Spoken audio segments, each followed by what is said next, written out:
Welcome into the locker room. I am Drew Fry alongside Maggie Kostrava, and it is time to recap week 2 of high school football across Northeast Indiana. It was a good week 2, very exciting, and we are excited to recap with all of you all the local area fun week 2 has brought. So let's get things started and start out with our game of the week.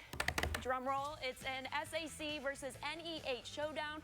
2 powerful programs. All right, it's a big non-conference test here for both sides here tonight. Let's see all the action. All right, first up, it's going to be Snyder with possession. Aaron Vance steps back, decides to keep it himself, trying to make quick work, but in comes the East Noble senior, Pace Aggie, and takes him down with authority. Now the Knights trying to get something going here early. Riley Biddle is his name. Hands it off to Alexander Phillips, but he gets swallowed up by the Panthers. So the question, who will get on the board first? It's Vance again, loses his footing but regains momentum, and away he goes, showing off his quick leg work for the big gain, but nothing comes of that drive for Snyder.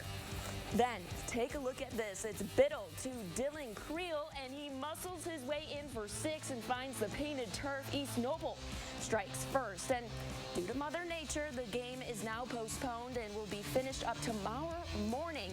Details of time and location are still to be determined.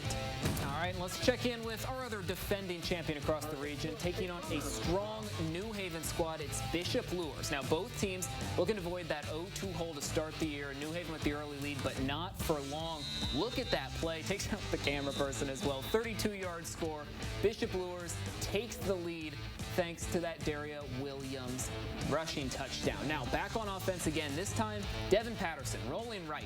The pass, avoiding the pressure. That is Mikhail Woodson, the diving grab, and that play would certainly prove important. That extends the drive a little bit longer, and it gives Angel Rojas a chance to put it through the uprights, and he does. Luers takes a 13-6 lead. Each team scores once more before the half, and we're going to be hearing it a lot tonight. Lightning delays this game. It's 20-12 in favor of Bishop Luers as we stand.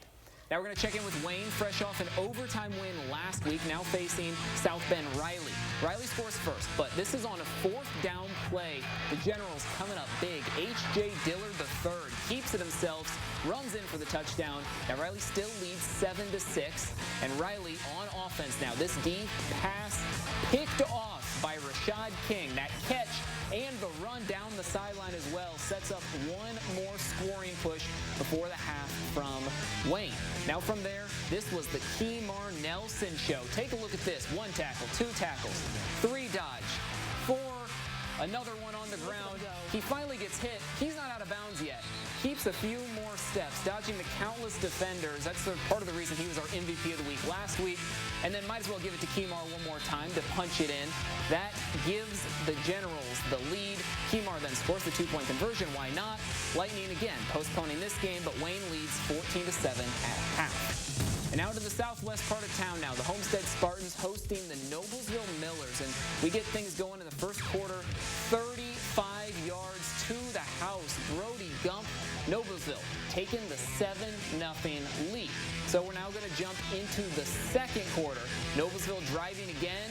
This one a lot shorter, but they punch it in. This time from 2 yards out. The Millers now lead it 14-0. A couple minutes later, Homestead finally getting something moving. That's Jake Thrash. Thrashes his way through the 5-yard touchdown. Point after attempt would fail, though. It's now 14-6 Millers. The crowd really getting into it. I mean, you can see it right there. But Noblesville hits right back. The very next drive, they answer immediately. Brody Gump again. 79 yards this time, all the way to the house. His second touchdown of the game makes it 21-6 Noblesville. Lightning again comes along and ruins the party. This game suspended due to weather with about 5 minutes left in the second quarter, and it's set to resume tomorrow, 2 p.m. start time. All right, and the Saints of Bishop Dwenger playing host to Cincinnati Moeller tonight, and Moeller with a 14-3 lead with minutes before half. Matt Ponatowski trying to add to Moeller's lead. However, he would be denied as Carter Zent, look at him, bats it away.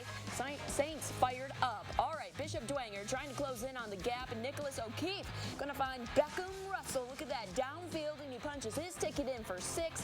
Dwenger down by just 4 at this point. Everyone riled up, rightfully so. All right, one last try to tack on some points before before the half for Moeller, and just seemingly out of nowhere, Paul Baumgartner makes a statement and stops the play. And Moeller would take this one, 42 victory. All right, Center Grove's fired up to play Fort Wayne Carroll here. Chargers get the ball first and capitalize. Jimmy Sullivan airs it out to Mason Bauman. First points on the board. It's 7-0 Carroll. And it's going to be next drive here. Carroll muffs a punt and sets this up for Center Grove here. Here's our Jimmy Sullivan catch, though. There we go. He was just showing off his legs a little bit earlier. Here's the punt. All right, I'm speaking too fast. All right, here's the muffed punt. All right, and trying to get the possession back.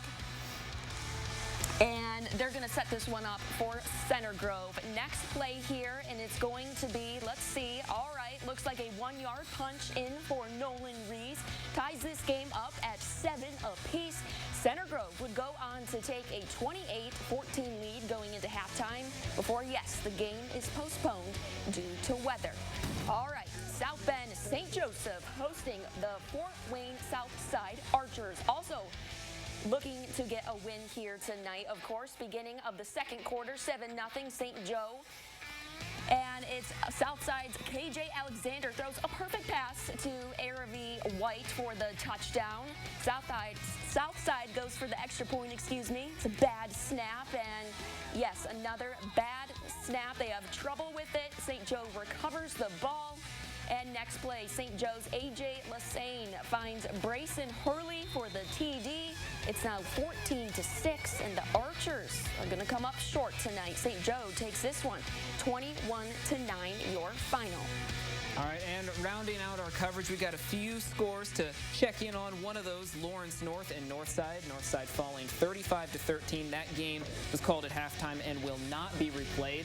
Then we've also got Concordia Lutheran visiting Eastbrook, and a big win for the Cadets, 35-14. Then checking in Northrop and Huntington North. That one currently postponed as well, a high-scoring affair at 36-30. All right. And let's check in with some other scores around the region here. Oh, yeah. Keep it going. Yeah, in the NE8, Columbia City took their trip out to West Plymouth as well. Going to get the score later on for that one for you. And Norwell hosted Delta tonight. They ultimately fell in a shutout loss, 35-0. And then Belmont, the Braves, hosting South Adams tonight. They would go on to lose big, 49-7. That one called for weather once again. We're going through this all tonight. Yes. And then a tough test, who talks for a living, for this DeKalb team against a Garrett squad, fresh off a win against Adams Central. And then let's check in with some other scores. Eastside gets, shut out by Adams Central, 43-0. And then Madison Grant puts up a big win, 58-0 over Southern Wells. All right, now we're going to take a trip over to the NECC. We've got Angola taking on a pretty tough Leo team, and Leo ends up coming out victorious, 28-13 your final. Then we've got Central Noble facing off with the Woodland Warriors. Woodland taking the early lead, but that one postponed still in the first quarter. Woodland up 15-0. Then going around as well, we've got Heritage and Fairfield. Heritage comes out with the win, 21-0 your final there. Another shutout up in Fremont, but not in favor of the Eagles. Blackford takes this one 18-0. Then we're going to keep it going. Bronson and Prairie Heights, a lot of shutouts we got going tonight. Prairie Heights comes away with a 24-point shutout win against their Michigan foe in Bronson. And then West Noble hitting the road against Wawasee. West Noble, strong week last week, another strong one tonight. That one's still postponed, but 28-0. And finally, Churubusco hosting Lakeland tonight. Lakeland goes into visitors' territory and comes out with the 17-8 win. All right, let's keep the good times rolling here. Warren Central hosting Warsaw down in Indy. This was all Warriors. Second quarter going to be Kendall Garnett, the third breaking defender's ankles on the way to a 22-yard touchdown. It's 8-0 Warren here. And then the Warriors, well, they keep matching in the third. Jaden Rivers is his name, sends a bullet to Cyron Williams in the slant. Another touchdown. Warren Central wins ultimately in a shutout. Their second week in a row, shutting out a Fort Wayne team. All right, and lastly, let's head out to the Three Rivers Conference and take a peek. Manchester hosts a powerful Bluffton team, and at the half, it's tied up at 7 apiece at last glance. And then Wabash hits the road against Alexandria, and they would come away. They're leading right now at last glance. It was halftime, 39-6. And then Whitco hosts Peru, and that score, Peru in the second quarter leads it 27-6. All right, well, with all the chaos and the halftime updates, and we're figuring all of this out, but in the meantime, we still got our play of the night, and you're going to want to watch this one. This is Northrop in Huntington North. It looks like that should be the end of the play, right? No. The pitch out to the quarterback, and he takes off down the field, 60 yards to the house.